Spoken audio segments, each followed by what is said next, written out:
Two dinosaurs are locked together inside this rock. A Triceratops and a predator touching it. They went into the ground in the same moment 67 million years ago, and they came out of it inside the same block of stone. There is a tyrannosaur tooth inside the Triceratops, not beside it, inside it. Nobody arranged this. It is one of the most complete pairs of dinosaur skeletons ever taken out of the ground, and for 14 years after it left that Montana hillside, not one scientist was allowed to study it. It went into a crate, then a warehouse, then a fight that had nothing to do with dinosaurs. Because before anyone could ask what these two animals were doing together, a court had to answer a much stranger question first. Is a dinosaur a mineral? This is Lost Continent, and today we're looking at the fossil that spent 14 years in the dark while lawyers argued over what it was made of. A cattle rancher found it, an auction in New York tried to sell it and collapsed in 81 seconds. 3 courts took turns deciding who owned it. And the whole time, it was holding the answer to a 40-year-old argument. Nobody could open the box. Clayton Phipps runs cattle in eastern Montana. Like a lot of ranchers out there, he hunts fossils on the side because cattle alone does not pay for a ranch anymore. In the summer of 2006, he was working a ranch in Garfield County. It belonged to the Murrays. His cousin, Chad O'Connor, noticed bone weathering out of a hillside. They opened it up expecting a piece of something. It was a pelvis. A Triceratops pelvis, still attached to the rest of a Triceratops. That alone would have been a good year. Complete Triceratops are not common. They kept digging anyway because the rock behind it did not look empty. It was not. Behind the plant eater, close enough to touch it, was a tyrannosaur. Not a fragment, not a scatter of teeth. A skeleton so complete that the people who prepared it later struggled to name a bone that was missing. Effectively the whole animal. And the block held more than bone, skin impressions, stains where soft tissue rotted away, material inside the body cavity that might be a last meal. This is the kind of fossil a museum builds a wing around. Phipps knew that. Everyone who came out to look at it knew it too. And that turned out to be the problem. Here's the thing about a fossil this good. The better it is, the harder it is to hand over to science. Because at a certain point it stops being a specimen, it becomes an asset. They offered it to museums first and nobody bought. Price was part of it. The other part is that many researchers refuse to touch fossils dug for sale. That objection was public and it was blunt. So in 2013 the fossil went where things go when institutions will not take them, an auction house in New York. November 19, 2013. Bonhams put the pair on the block with an estimate between $7 and $9 million. $9 million. For a minute it looked like the fossil would break a record and land somewhere with pockets deep enough to keep it whole. The highest bid was $5.5 million. Under the reserve. The lot was withdrawn, the room moved on. The whole sale had lasted 81 seconds. 2 of the best dinosaur skeletons anyone had ever found were loaded back into storage. This time into a warehouse on Long Island. About as far from Hell Creek as you can get. Here is where it stops being a story about dinosaurs. I need you to follow one piece of paperwork because everything else hangs off it. In 2005, a year before the fossil was found, the Severson family sold that ranch.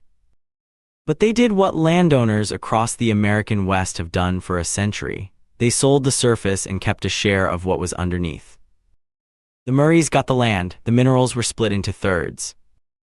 1/3 stayed with the Murrays, the other 2/3 stayed with the Severson brothers through their companies. And the deed spelled out what a mineral was: oil, gas, hydrocarbons, and other minerals. 4 words written to cover coal or copper that nobody had gotten around to finding yet. Nobody drafting that sentence was thinking about a Triceratops. The Severson's argument was simple, and it was not stupid. A fossil is not bone anymore. Every original molecule has been swapped out for rock. Chemically, a fossil is a mineral. So 2/3 of whatever it sold for belonged to them. The money froze. And it was not only this fossil. Court records list other specimens off the same ranch, including a T-Rex that went to a museum in the Netherlands. Millions of dollars sitting in escrow going nowhere. In 2016, a federal district court said no. Fossils are not minerals, the Murrays owned them, and that should have been the end of it. It lasted 2 years. In 2018, a federal appeals court reversed it. 2 judges to 1, the Ninth Circuit ruled that dinosaur fossils are minerals under that deed. Sit with what that means for a second. Overnight, 2/3 of one of the most important dinosaur discoveries ever made belonged to people who had never touched a shovel. And every rancher in Montana who had ever sold mineral rights had just learned that the fossils under their fields might not be theirs either. Montana noticed. In 2019, the state legislature passed a law saying plainly that fossils belong to whoever owns the surface. It did not apply backwards. So the federal court did something it rarely does. It stopped and handed the question over to the Montana Supreme Court. One sentence: is a dinosaur fossil a mineral under Montana law? May 20th, 2020. 4 justices to 3, the answer came back: no. The majority's reasoning was that a fossil is not valuable because of what it is made of. Its value comes from how complete it is, what species it is, how well it survived the last 67 million years. If mineral content were what made a fossil precious, then every fossil would be precious, and anyone who has pulled a broken clam shell out of a road cut knows that is not true. 3 justices disagreed and said a fossil is 100% mineral and that should settle it. In June, the federal court accepted the answer. The Murrays own the dinosaurs. 14 years after Phipps found it, the fossil was legally free. And still in a warehouse, still unstudied, still for sale. What broke the loop was a paleontologist who had been waiting the whole time. Lindsay Zano at the North Carolina Museum of Natural Sciences had opened talks about the fossil back in 2016 while the case was still running. In November 2020, the museum announced it had them. Bought entirely with private money through the museum's nonprofit. The price is confidential to this day. And then they did something I have not seen a museum do with a specimen worth this much. Instead of carrying it into a back room, they built a laboratory with glass walls and started opening the rock in front of the public, on camera, with the mistakes visible. In April 2024, the doors opened. Not everyone applauded. One tyrannosaur specialist argued that paying a commercial price legitimizes a trade that keeps roughly half of all known T-Rex specimens out of science entirely. He is not wrong about the numbers. Which brings us back to the thing everyone had stopped talking about while the lawyers worked. The smaller animal in that block. Because for 40 years, paleontology had been fighting about exactly this animal. Hell Creek keeps producing small tyrannosaurs. Half the field said they were baby T-Rex, the other half said they were something else, a separate, smaller species. Nanotyrannus, named in 1988. And you cannot settle that with a partial skeleton. To prove an animal is not a juvenile, you need the whole thing. You need limb bones you can cut to count growth rings the way you count tree rings.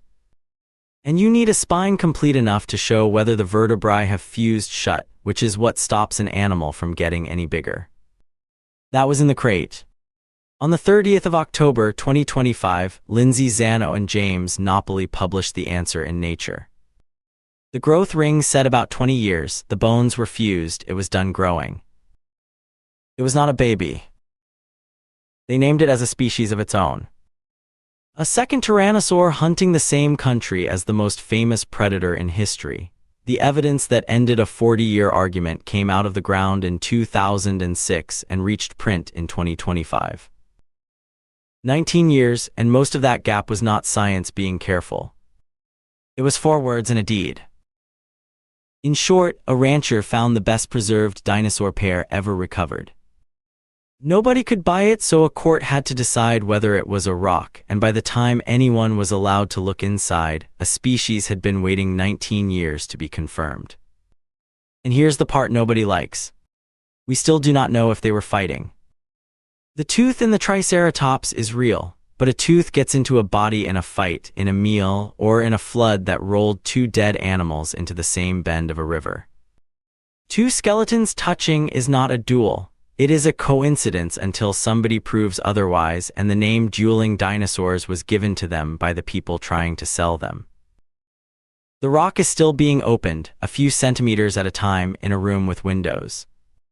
And if a second tyrannosaur really was hunting Hell Creek, that changes who ate what at the very end of the dinosaurs. That one is a whole video. Subscribe and I will take you into it.